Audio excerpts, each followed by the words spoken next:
grateful that you're here.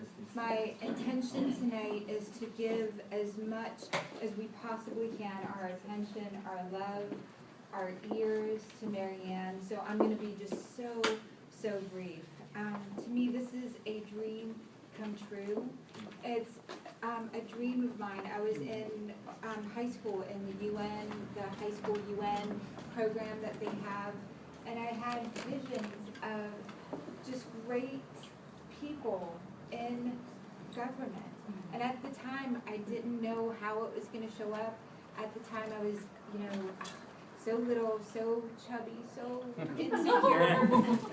And I had no idea what it would look like. And all of my imagination could not have led me to a point where I'm standing before people that I admire so much. And I'm so grateful that you're here because this means so much to me. I grew up in a place where we don't have a whole lot of democracy, young age. And democracy, to me, is rule of the people. The term coined in 5 BC, as opposed to aristocrats, rule of the elite. And I know this is why all the extra funds that we have are going to this campaign.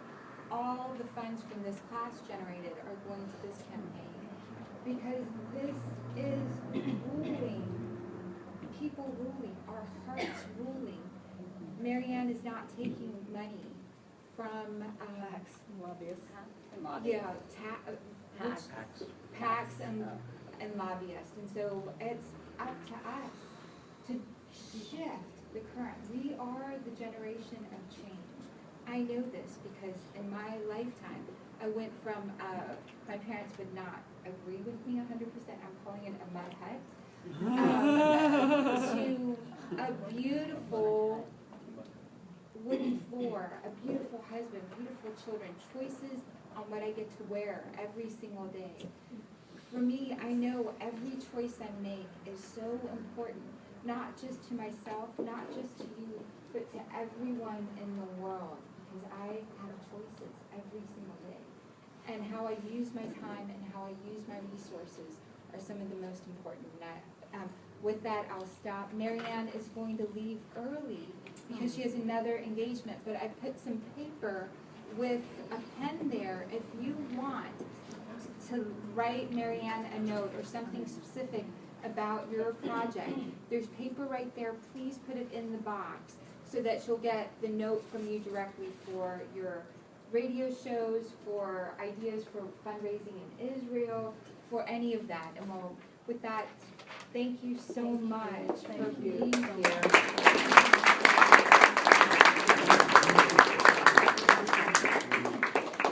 Sarah has a story talking about where she has come from in her life. And I think a lot of times people like Sarah, this is why immigrants are so important actually, is because sometimes those of us who have grown up in a democratic society, we take it for granted. And we sometimes, it's only when we travel and when we hear the stories of others, that it's pointed out to us what we know intellectually, but which we don't necessarily know anymore on a heart level, which is how lucky we are and how important this thing is. And I'm running for Congress because I think that every generation is a steward of this thing called democracy. And so I'd like to talk to you a little bit tonight about why I agree with Sarah and why I think in our time it's so important that we remember why it matters. The founding of American democracy was a repudiation of an old system, the old system that Sarah referred to, the aristocracy. And for ages, certainly in the Western world, when we were children, we were taught about the divine right of king. The idea that the king, that God had given power to the king. God had given power to the queen. And then the king or the queen had some cronies called the aristocracy. And basically the entire system was run according to the idea that for whatever reason, that was just the way things were, the king and the queen and the aristocracy got to take whatever they wanted in terms of the resources of the country. And then whatever crumbs fell off the table that they had feasted upon, that would be what the rest of humanity could struggle over and seek to use in whatever way possible to keep themselves alive. Now, American democracy was founded on the repudiation of this ancient regime.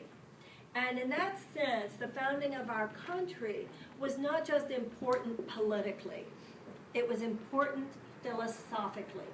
Because it was an entire repudiation of the old system, it turned the aristocratic notion on its head. So that instead of saying, the power is given to God, the power is given to the king or queen by God to be shared with the aristocracy and everybody else can just fend for themselves. Instead it said, power is given by God to the people. Radical.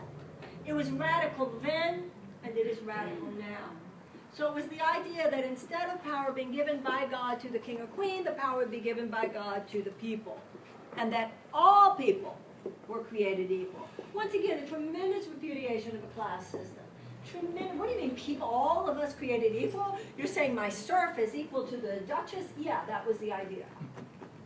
Now, the irony of American history, the tension of American history, is that many of the men who had embraced this Enlightenment concept, which was itself based on Quakerism, which is interesting, and we'll talk about that. Many of the men who actually wrote those principles and encoded them into our Declaration of Independence and Constitution were themselves slave owners. So the journey of American history has always been this dichotomy. The narrative of our history, generation after generation after generation, has been this tension between the forces that say, yeah, let's do this. Let's make this real. Let's not have any except fors. Let's truly have it. God created everyone equal. Everyone will be treated the same under the law. Everyone. So that wouldn't just mean white men. And it wouldn't just mean men. And it wouldn't just mean straight people as we see in our time. So what we have done over history is that we have tended to self-correct. Sometimes not as quickly as we might have, but as Winston Churchill said, you can always depend on Americans to do the right thing after they have exhausted every other option. So yes, we had slavery, but then the abolitionist movement abolished it. No, women did not have the right to vote, but the women's suffragettes attained us the right to vote through the 19th Amendment. And remember, I think it's very important that in both those cases, both the abolition of slavery and women's suffrage, it took a constitutional amendment to do the job. It's not easy to amend the U.S. Constitution, nor it should be. But in cases that are big enough, that's what it takes. Then there were Jim Crow laws. There was the segregation of the American South. And the civil rights movement rose up, and it passed, because of that, civil rights legislation was passed. So the journey of our history, the narrative had been that even though we were born of a divergence from our own democratic ideals, and even though throughout time there have been places, times, ways that we have diverged from our democratic ideals, so far, when the job needed to be done of putting America back on the democratic rails, a generation, sometimes two generations, has risen up and done the work necessary to make sure our democracy got back on track. I think that those of us who are Americans have an instinctive sense that this matters, that America matters. And we have seen in our own lifetimes, we have seen that it's a real problem when America gets it wrong. When America gets it wrong, it's not only a problem for us, it's often a problem for a lot of people in the world. But at the same time, when America gets it right, it's a great light unto the world. And just like when you are talking about your problems, it's important you have a therapist or a friend who says, well, you didn't do everything wrong. And just as when you're all huffed up and puffed up thinking you're so hot, it's important to have a therapist or a friend who'll say, you haven't done everything right. And I think that's really what the mature sense of America is. It's not this, we're always right, denying our own shadow character. And it's not, we've only done everything wrong, denying the good we've done. Mature people hold a juxtaposition and realize that all that a nation is a collection of individuals. So a nation is like an individual. We get some things wrong and we get some things right. But if we've been getting things consistently wrong for too long a period of time, some really dark things can start to occur. When our behavioral patterns are reckless, when our behavioral patterns are irresponsible, when we're not taking care of our kids, when we're not behaving justly, when we're not taking care of our relationships, when we're not taking care of our home, when we're not taking a righteous place in our community. Sometimes it's because of drugs, sometimes it's because of alcohol, sometimes it's rooted in an addiction, sometimes it's not. But the point is, if you see a friend really out of control, and you really think, you know, I don't know what she's thinking, this is really a problem. And whether it's that there is an addiction or not, if it's bad enough, you find yourself often talking to a mutual friend or a mutual family member, and you have an adult conversation. Should we do something? Should we say something? Should we have an intervention? And you do say that to that person. You say, I can't watch you do this. I can't be quiet about this. Have you seen your children recently? Have you seen the state of your home? I can't watch this. That's what mature people do. That's what conscious people do. We don't stay silent when we see someone that we love behaving recklessly and irresponsibly. And I'm running for Congress because I think it's time for our generation of Americans to say to our whole country, particularly the U.S. government, what are you doing? We can't just... So, once again, this is another part of the American character. This is another part of our history. We're like this. You know, we every once in a while look around and go, what the hell's going on here? And we fix it, and we get things right, and then we go away for a while. But this is our characterological issue. You know, a lot of people who live in other places in the world, they roll their eyes when they look at Americans. They just think, oh, like, what are these people thinking? What are they thinking?